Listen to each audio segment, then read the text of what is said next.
ಬಳ್ಳಾರಿ ಜಿಲ್ಲೆಯಲ್ಲಿ ಸರ್ಕಾರಿ ಶಾಲೆಗಳಿಗೆ ಕತ್ತಲೆ ಭಾಗ್ಯ. ಶಾಲೆಗಳ ವಿದ್ಯುತ್ ಕಡಿತಕ್ಕೆ ಜೆಸ್ಕಾಂ ನೋಟಿಸ್ ಕೊಟ್ಟಿದೆ. ಸರ್ಕಾರಿ ಶಾಲೆಯದು 100ಕ್ಕೂ ಹೆಚ್ಚು ಸರ್ಕಾರಿ ಶಾಲೆಗಳಿಗೆ ನೋಟಿಸ್ ಕೊಡಲಾಗಿದೆ ಜೆಸ್ಕಾಂನಿಂದ. ಬಳ್ಳಾರಿ ನಗರದಲ್ಲೇ 30ಕ್ಕೂ ಹೆಚ್ಚು ಸರ್ಕಾರಿ ಶಾಲೆಗಳಿವೆ. ಜಿಲ್ಲೆಯಾದ್ಯಂತ 70ಕ್ಕೂ ಹೆಚ್ಚು ಶಾಲೆಗಳಿಗೆ ನೋಟಿಸ್. 10,000ಕ್ಕೂ ಹೆಚ್ಚು ಬಾಕಿ ಉಳಿಸಿಕೊಂಡಿರುವಂತಹ ಶಾಲೆಗಳಿವು. ವಾರದಲ್ಲಿ ಬಾಕಿ ಬಿಲ್ ಪಾವತಿ ಮಾಡುವಂತೆ ಈಗ ನೋಟಿಸ್. ಶಾಲಾ ಶಿಕ್ಷಕರು ಕಂಗಾಲಾಗಿದ್ದಾರೆ ಜೆಸ್ಕಾಂ ನೋಟಿಸ್ ಕಂಡು. 10,000ಕ್ಕೂ ಹೆಚ್ಚು ಬಿಲ್ ಬಾಕಿ ಉಳಿಸಿಕೊಂಡಿವೆ ಈ ಶಾಲೆಗಳು. ಹೀಗಾಗಿ ನೋಟಿಸ್ ಕೊಡಲಾಗಿದೆ. ಉಚಿತ ವಿದ್ಯುತ್ಗಾಗಿ ಶಾಲೆಗಳು ಜೆಸ್ಕಾಂಗೆ ಅರ್ಜಿ ಕೂಡ ಹಾಕೊಂಡಿವೆ.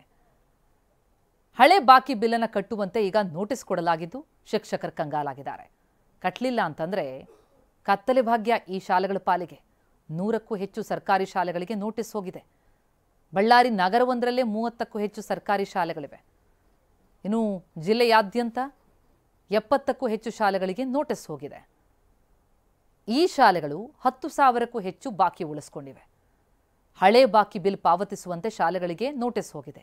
ಉಚಿತ ವಿದ್ಯುತ್ಗೆ ಅಂತ ಈ ಶಾಲೆಗಳು ಅರ್ಜಿ ಹಾಕೊಂಡಂತ ಸಂದರ್ಭದಲ್ಲಿ ಹಳೆ ಬಾಕಿ ಬಿಲ್ ಏನಿದೆ ಅದನ್ನು ಪಾವತಿಸಿ ಅಂತ ಈ ನೋಟಿಸ್ ಕೊಡಲಾಗಿದೆ. ಜೊತೆಗೆ ಈ ಬಿಲ್ ಪಾವತಿ ಮಾಡದೇ ಹೋದ್ರೆ ಕೇಸ್ ದಾಖಲಿಸುವ ಬಗ್ಗೆ ಕೂಡ ಎಚ್ಚರಿಕೆ ಕೊಡಲಾಗಿದೆ. ವಿದ್ಯುತ್ ಕಳ್ಳತನದ ಕೇಸ್ ದಾಖಲಿಸ್ತೀವಿ ಎನ್ನುವ ಎಚ್ಚರಿಕೆ. ಒಂದೊಮ್ಮೆ ವಿದ್ಯುತ್ ಕಡಿತ ಮಾಡಿಬಿಟ್ರೆ ಶಾಲೆಗಳಲ್ಲಿ ಹಲವು ಸಮಸ್ಯೆ ಆಗತ್ತೆ.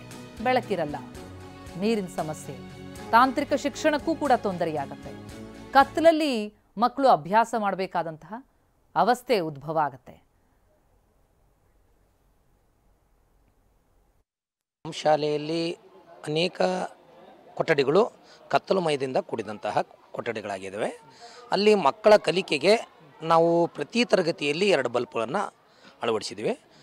ಬಲ್ಪು ಬೆಳಕು ಇರಲೇಬೇಕಾಗುತ್ತೆ. ಯಾಕಂದರೆ ಈಗ ಮಳೆಗಾಲ ಸ್ಟಾರ್ಟ್ ಆಗಿದೆ, ಕತ್ತಲು ತುಂಬಿದೆ, ಆಮೇಲೆ ಸೆಕೆನೂ ಇದೆ. ಆ ಮಕ್ಕಳಿಗೆ ಗಾಳಿ ಕೂಡ ಬೇಕಾಗಿದೆ. ಆದ ಕಾರಣ ತರಗತಿಗೆ 2 ಫ್ಯಾನ್ಗಳನ್ನು ಕೂಡ ನಾವು ಅಳವಡಿಸಿದ್ದೀವಿ.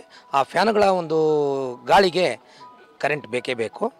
ಆಮೇಲೆ ಮಕ್ಕಳಿಗೆ ಕುಡಿಯೋ ನೀರು, ಫಿಲ್ಟರ್ ನೀರನ್ನು ಕುಡಿಸ್ಬೇಕಂದ್ರೆ ಕರೆಂಟ್ ಬೇಕಾಗಿದೆ. ಆದ ಕಾರಣ ಎಲ್ಲ ಒಂದು ಸುವ್ಯವಸ್ಥಿತವಾಗಿ ನಡಿಬೇಕಂದ್ರೆ ವಿದ್ಯುತ್ತಿನ ಅವಶ್ಯಕತೆ ಇದೆ. ಆದ ಕಾರಣ ಸರ್ಕಾರದವರು ನಮ್ಮ ಸರ್ಕಾರಿ ಶಾಲೆಗೆ ಉಚಿತ ವಿದ್ಯುತ್ತನ್ನು ಅಳವಡಿಸಿದರೆ ಬಹಳ ಉತ್ತಮವಾಗಿ ನಾವು ಕಾರ್ಯನಿರ್ವಹಿಸ್ತೀವಿ. ಸರ್, ನಾವು ಇಲ್ಲಿ ಬಂದಾಗೆ 5,000 ಬಾಕಿ ಇತ್ತು ಸರ್. ಅದಕ್ಕೆ ಪ್ರತಿ ತಿಂಗಳು ಬಡ್ಡಿಯನ್ನು ಸೇರಿಸಿ ಈಗ 13,382 ರೂಪಾಯಿ ಮಾಡಿದ್ದಾರೆ ಸರ್.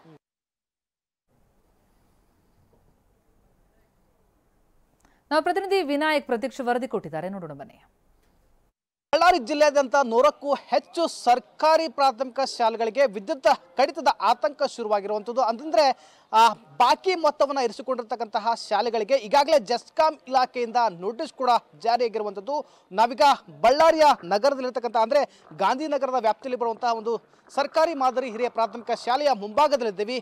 ಈ ಸ್ಕೂಲ್ಗೆ ಈಗಾಗಲೇ ಜೆಸ್ಕಾಂ ಇಲಾಖೆಯಿಂದ ಕೂಡ ನೋಟಿಸ್ ಕೂಡ ಕೊಟ್ಟಿರುವಂಥದ್ದು. ಅಂದರೆ ಪ್ರಮುಖ ಅಂಶವನ್ನು ಗಮನಿಸಬೇಕಾದ್ರೆ ಈ ಹಿಂದೆ ಕೂಡ ಅಂದರೆ ಬಾಕಿ ಸರ್ಕಾರ ಗ್ಯಾರಂಟಿ ಯೋಜನೆ ಅಂದರೆ ಗೃಹಲಕ್ಷ್ಮಿ ಯೋಜನೆ, ಗೃಹ ಜ್ಯೋತಿ ಯೋಜನೆ ಜಾರಿಗೊಳಿಸೋ ಮುನ್ನ ಈ ಸ್ಕೂಲ್ನಲ್ಲಿ ಸುಮಾರು ಒಂದು 5,000 ಬ್ಯಾಲೆನ್ಸ್ ಇತ್ತು. ಆ 5,000 ಅಮೌಂಟನ್ನು ಹಿಂದಿರತಕ್ಕಂಥ ಶಿಕ್ಷಕರು ಕಟ್ಟಿರಲಿಲ್ಲ. ಅಂದರೆ ಸರ್ಕಾರ ವಿಶೇಷವಾಗಿ ಯಾವುದೇ ಸ್ಕೂಲ್ಗೆ ಕೂಡ ವಿದ್ಯುತ್ ಬಿಲ್ಲನ್ನು ಪಾವತಿ ಮಾಡಬೇಕಂತ ಯಾವುದೂ ಕೂಡ ಅನುದಾನವನ್ನು ಕೊಡೋದಿಲ್ಲ. ಇರುವುದರಲ್ಲೇ ಆ ಬಿಲ್ಲನ್ನು ಕೂಡ ಪಾವತಿ ಮಾಡುವಂಥ ಜವಾಬ್ದಾರಿ ಸರ್ಕಾರಿಯ ಶಾಲೆಗಳ ಮೇಲಿರುವಂಥದ್ದು. ಆದರೆ ಈಗ ಸದ್ಯ ಮಟ್ಟಿಗೆ ಸುಮಾರು 100ಕ್ಕೂ ಹೆಚ್ಚು ಸ್ಕೂಲ್ಗಳಿಗೆ ಈಗಾಗಲೇ ಜೆಸ್ಕಾಂ ಇಲಾಖೆ ಏನೇನು 10,000ಕ್ಕೂ ಹೆಚ್ಚು ವಿದ್ಯುತ್ ಬಿಲ್ಲನ್ನು ಬಾಕಿ ಇರಿಸಿಕೊಂಡಿರ್ತಕ್ಕಂಥ ಶಾಲೆಗಳಿಗೆ ಈಗಾಗಲೇ ನೋಟಿಸನ್ನು ಕೊಟ್ಟಿರುವಂಥದ್ದು. ಅಂದರೆ ಪ್ರಮುಖವಾಗಿ ಸರ್ಕಾರ ಶಿಕ್ಷಣಕ್ಕೋಸ್ಕರ ಕೋಟ್ಯಾಂತರ ರೂಪಾಯಿ ಖರ್ಚು ಮಾಡುತ್ತೆ, ಆದರೆ ಕೇವಲ 10,000 ರೂಪಾಯಿ ಬಾಕಿ ಇರಿಸಿಕೊಂಡಿರ್ತಕ್ಕಂತಹ ಶಾಲೆಗಳಿಗೆ ನೋಟಿಸ್ ಕೊಡುವ ಮೂಲಕವಾಗಿ ವಿದ್ಯುತ್ ಸಂಪರ್ಕವನ್ನು ಕಡಿಸಿಕೊಳ್ಳುವಂತಹ ಪ್ರಯತ್ನ ಕೂಡ ಈಗಾಗಲೇ ಮುಂದಾಗಿರುವಂಥದ್ದು. ಹೀಗಾಗಿ ಸಹಜವಾಗಿ ಬಳ್ಳಾರಿ ಅಂದರೆ ಸಾಕಷ್ಟು ಬಿಸಿಲಿನ ವಾತಾವರಣ ಇರುತ್ತೆ. ಹೀಗಾಗಿ ಮಕ್ಕಳು ಸ್ಕೂಲ್ ಒಳಗಡೆ ಅಂದರೆ ತರಗತಿ ಒಳಗಡೆಗೆ ಕೇಳಬೇಕಾದ್ರೆ ವಿದ್ಯುತ್ನ ಅವಶ್ಯಕತೆ ಸಾಕಷ್ಟು ಇರುತ್ತೆ. ಜೊತೆಗೆ ಇಲ್ಲಿ ಪ್ರಮುಖ ಅಂಶವನ್ನು ಗಮನಿಸಬೇಕಾದ್ರೆ ಇಲ್ಲಿ ಎಲೆಕ್ಟ್ರಾನಿಕ್ ಅಂದರೆ ಕಂಪ್ಯೂಟರ್ ಶಿಕ್ಷಣವನ್ನು ಪಡೆಯುವಂತಹ ಮಕ್ಕಳು ಕೂಡ ಸಾಕಷ್ಟು ಸಮಸ್ಯೆ ಆಗುತ್ತೆ. ಜೊತೆಗೆ ಫ್ಯಾನ್ ಇಲ್ಲ ಅಂದ್ರೂ ಕೂಡ ಮಕ್ಕಳು ವಿದ್ಯಾಭ್ಯಾಸ ಮಾಡಲಿಕ್ಕೆ ಆಗೋದಿಲ್ಲ. ಈಗ ನಾವು ಮುಖ್ಯ ಶಿಕ್ಷಕರನ್ನು ಕೂಡ ಮಾತಾಡ್ತಾ ಹೋಗ್ತೀನಿ. ಸರ್, ಈಗ ಪ್ರಮುಖವಾಗಿ ಈಗಾಗಲೇ ಸರ್ಕಾರ ಅಂದರೆ ಜೆಸ್ಕಾಂ ಇಲಾಖೆಯಿಂದಾಗಿ ವಿದ್ಯುತ್ ಕಡಿತಗೊಳಿಸ್ತೀವಿ ಅಂತ ನೋಟಿಸ್ ಕೂಡ ಕೊಟ್ಟಿರುವಂಥದ್ದು. ಕಾರಣ ಏನು ಸರ್ ಅಂತ? ಸರ್, ನಮ್ಮ ಶಾಲೆಗೆ ಮೊದಲು 5,000 ರೂಪಾಯಿ ನಮ್ಮದು ಬ್ಯಾಲೆನ್ಸ್ ಇತ್ತು ಸರ್.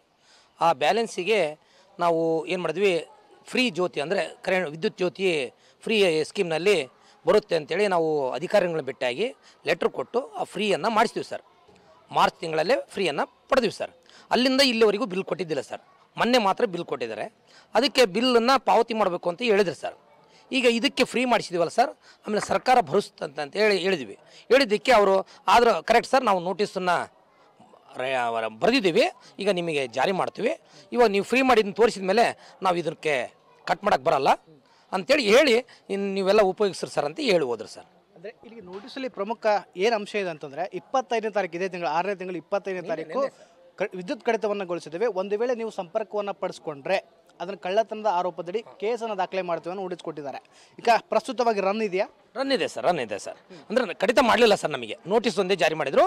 ನೋಟಿಸ್ ಜಾರಿ ಮಾಡಬೇಕಾದ್ರೆ ಅದು ಬರೆದಿದ್ರಲ್ಲ ಸರ್, ಅದಕ್ಕೆ ಫ್ರೀ ಮಾಡಿದ್ದನ್ನು ಲೆಟರ್ನ ನಾನು ತೋರಿಸಿದಾಗ ಇದು ಮೊದಲೇ ಗೊತ್ತಿದ್ರೆ ನಾವು ಇಲ್ಲಿ ಜಾರಿ ಮಾಡ್ತಾ ಇದ್ದಿಲ್ಲ ಸರ್ ಅಂತ ಹೇಳಿದ್ರು ಸರ್ ಅವರು. ಅದಕ್ಕೆ ಈ ನೋಟಿಸನ್ನು ನಮಗೆ ಬಂದಿದ್ದಕ್ಕಾಗಿ ನಾವು ಮೇಲಾಧಿಕಾರಿಗಳ ಗಮನಕ್ಕೆ ತರ್ತೀವಿ ಸರ್. ಅವರು ಬಿಲ್ ಪಾವತಿ ಮಾಡಿರಿ ಅಂತೇಳಿ ಮಾರ್ಗದರ್ಶನ ಕೊಟ್ಟರೆ ಅದನ್ನು ಬಿಲ್ ಪಾವತಿಯನ್ನು ನಾವು ಮಾಡ್ತೀವಿ ಸರ್. ಸೂಕ್ತ ಇರತಕ್ಕಂಥ ಕ್ರಮವನ್ನು ತೆಗೆದುಕೊಳ್ಬೇಕು. ಯಾವುದೇ ಕಾರಣಕ್ಕೂ ಕೂಡ ವಿದ್ಯುತ್ ಕಟ್ ಮಾಡಬಾರ್ದು ಅನ್ನೋದನ್ನು ಕೂಡ ಸಾಕಷ್ಟು ಮನವಿ ಮಾಡಿಕೊಡ್ತಾ ಇದ್ದಾರೆ. ಕ್ಯಾಮ್ರಾ ಪರ್ಸನ್ ಮದನ್ ಜೊತೆ ವಿನಾಯಕ ಬಡಿಗ, TV9 ಬಳ್ಳಾರಿ.